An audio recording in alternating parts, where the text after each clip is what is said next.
అయ్యో నాగేంద్ర కట్ చేస్తాం అతను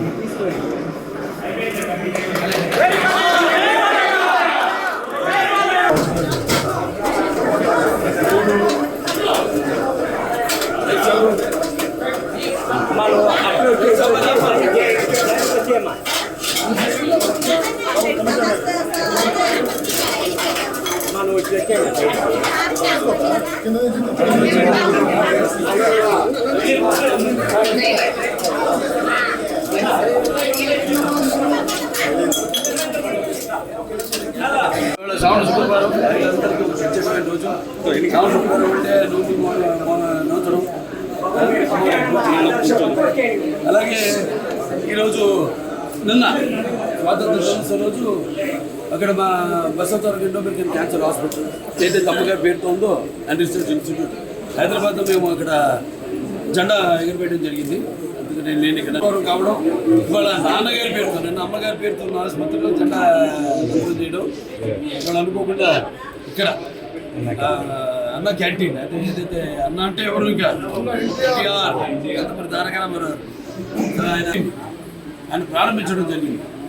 అక్షయ పాత్ర వారు ముందుకు వచ్చారు, వాళ్ళతో టైఅప్ అయ్యి ఈ యొక్క అన్న క్యాంటీన్ ప్రారంభించడం ఉమేష్గానే 5 రూపాయలకి టిఫిన్ కానివ్వండి, మధ్యాహ్నం లేకపోతే రాత్రి భోజనాలు కానివ్వండి.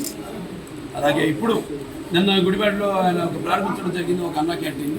ఇవాళ రాష్ట్రం మొత్తం 100 క్యాంటీన్లు, 99 క్యాంటీన్లు ఇవాళ ఈరోజు అంటే 99 100 క్యాంటీన్లు. ఇంకా అంచెల వారీగా రాష్ట్రం అంతా కూడా ఈ యొక్క విస్తరించి ఈ యొక్క అన్న క్యాంటీన్ని ఎలాగైతే పూర్వం అలాగే ఈ అన్న క్యాంటీన్ని నడపడం జరుగుతుంది.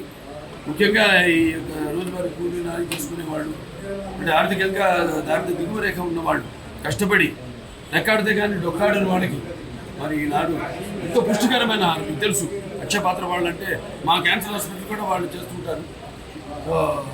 అంత నాణ్యంగా ఉంటుందో వాళ్ళ అలాగే ఎంత పౌష్టిక ఆహారం. 2 ఆహారం నీరు, అది ఆహారం అన్న క్యాంటీన్ నీరు. మరి ఈనాడు హెచ్ఎన్ఎస్ఎస్ ద్వారా వల్లపల్లి ద్వారా మనం నీళ్ళు అందించడం జరిగింది. అన్ని చెరువులు కూడా డైరెక్ట్గా హిందూపురం పట్టణానికి ఈ యొక్క దారిని సమస్యలు తీర్చాము. అలాగే ఇంక ముందు ఉన్న పనులు ఉన్నాయి. మీరు చేసుకున్న అదృష్టం మళ్ళీ మీరు తిరిగి తెలుగుదేశాన్ని పార్టీని అధికారంలో తీసుకురావడం. సో ఇవాళ అన్ని పనులు చంద్రబాబు నాయుడు గారికి మన హిందూపురం అంటే ఒక ప్రత్యేకమైన అభిమానం. వెంటనే ఆసుపత్రి కూడా డెవలప్ చేయాల్సింది ఉంది. కలెక్టర్ గారు చైర్మన్ దానికి మొత్తం నేను వైస్ చైర్మన్, మిగతా మెంబర్స్ ఉంటారు. వాళ్ళందరికీ కూడా చర్చించి మేము కావాల్సినవన్నీ కూడా మేము లిస్ట్ తీసుకోవడం జరిగింది. ఏం పరికరాలు కావాలి, ఏమున్నాయి, ఏవి తగినంత సిబ్బంది లేకుండా ఎందుకు అవి పనికిరాకుండా పోయినాయి, వాడకుండా పోయినాయి, అవన్నీ కూడా చర్చించడం జరిగింది. అన్నీ కూడా త్వరగతిన అన్నీ కూడా భర్తీ చేసి పూర్వ వైభవం మన ఆసుపత్రికి కూడా తీసుకొస్తాం.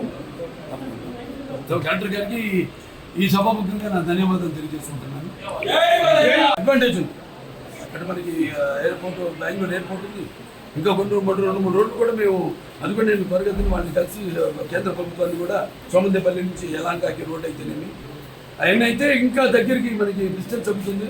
తుమ్ముకుంట మీదకి అవుతుంది. ఏదైతే నాన్నగారు అప్పుడు భాషకు వాడడం ప్రారంభించారో ఇలా అన్నీ కూడా అంటే ఏమి లేదు, సర్కార్ ట్రాన్స్పోర్టేషన్ అన్నీ కలిస్తేనే జనం బ్రాండ్ ఉంది, చంద్రబాబు నాయుడు గారి బ్రాండ్ ఉంది. ఎలాగో ఇవన్నీ కలిస్తేనే ఒక అద్భుతం జరుగుతుంది. సో అద్భుతం త్వరగతిన చేస్తామని ఈ సందర్భంగా తెలియజేస్తాం. చూద్దామని తీసుకెళ్ళా ఆయన దృష్టి తీసుకెళ్ళాం. అంతవరకు మరి అటువంటి నిర్ణయం తీసుకుంటే దాన్ని మేము కట్టుబడి ఉంటాం. పేరు మాత్రం అదే ఉంచమన్నాం. ఆ పేరుతన సత్యసాయి జిల్లా పేరు మాత్రం అదే ఉంచమన్నాం. జిల్లా హెడ్ క్వార్టర్స్గా పరిగణించమన్నాం.